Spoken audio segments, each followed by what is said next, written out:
Question number 3.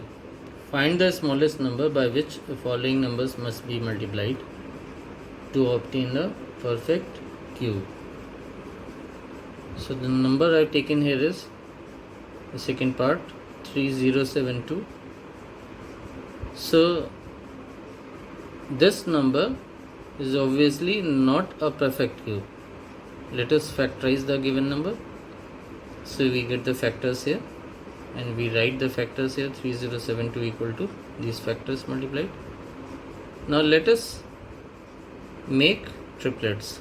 So this 2 is making a complete triplet, this another 2 is making triplet, another 2 making triplet. Now this 2 is not finding its triplet complete, and this 3 also is not finding its group or triplet complete.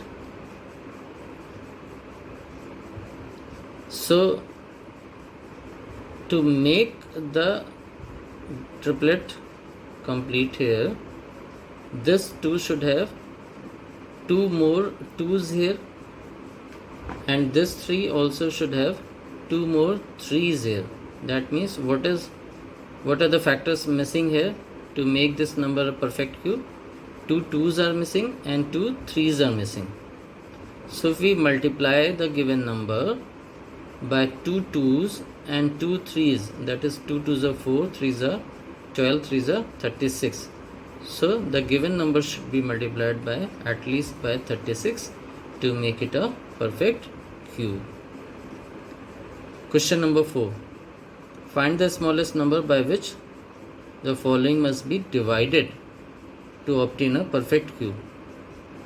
So I have taken first part, the number is 1536. Let us find prime factors of this number.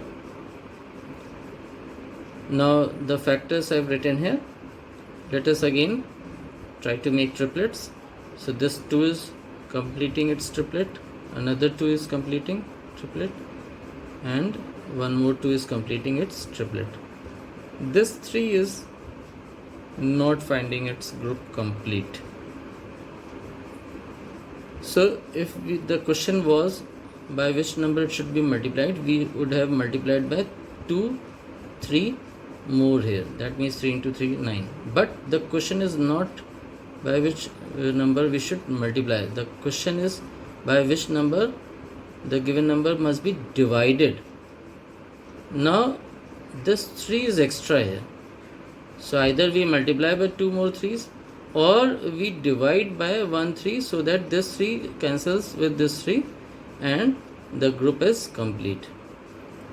So here in this question the answer would be, since 3 is left ungrouped, therefore the given number should be divided by 3 to make it a perfect cube. So I hope you understood the difference between question number 3 and question number 4. Question number 6. Find the volume of a cubical box whose surface area is given 486 centimeters square. Now surface area of cube, actually you must have studied in mensuration. The formula for surface area of cube is 6a square, which is given in the question 486 centimeters square. So a square will be this 6, will divide 486 when it comes this side. So a square is 81. Now you have learned how to find the square root in the previous chapter. So you will factorize this number and make groups.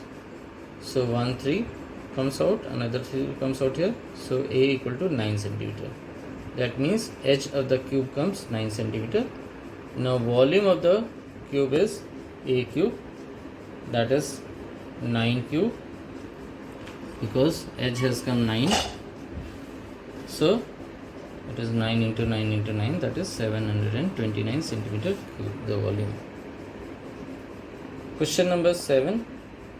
First part, you have to find whether the cube of the given number is even or odd. So the first part, the number given is 125 whole cube. Now here you don't need to find the cube of the number and then decide whether it is even or odd. you learned about property that cube of odd numbers are odd and cube of even numbers are even.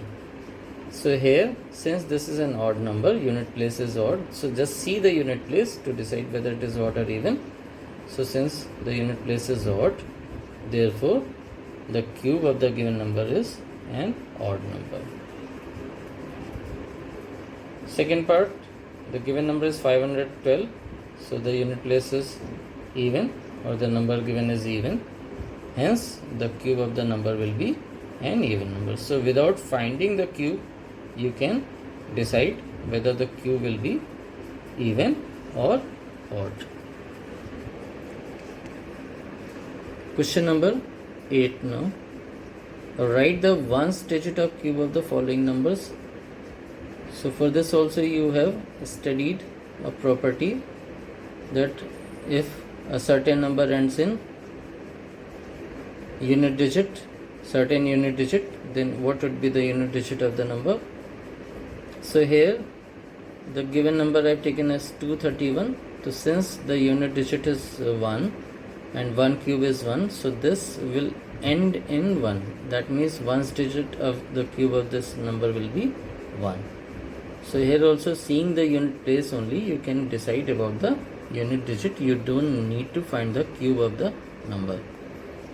Second part, 358, 8 cube. So you know, when we have 8 in the unit place, it always ends in 2. So ones digit of the cube of this number will be 2. This also from the same property which we have studied. Question number 9. You have to find the cube of the given numbers. So let us do the third part. Minus 5 whole number 1 upon 7 to the power 3. You have to find cube of this number, which is a negative integer. So we know that cube of negative integer will always be negative. So we can write negative sign outside, and 36 upon 7 to the power 3 is 36 multiplied by itself 3 times and 7 multiplied by itself 3 times. By the property of exponent, x upon y to the power m is x to the power m, that is x to the power 3 upon y to the power 3. So we multiply 36 3 times, we get this number, and 7 also we multiply 3 times. Now since this is an improper fraction, we will convert into mixed fraction and we get the final answer. Now your homework for today is given below. It's based upon the questions which we have done in classwork today. Do these questions, and if you have any query or any problem, do post or mail your problems to us. Thank you.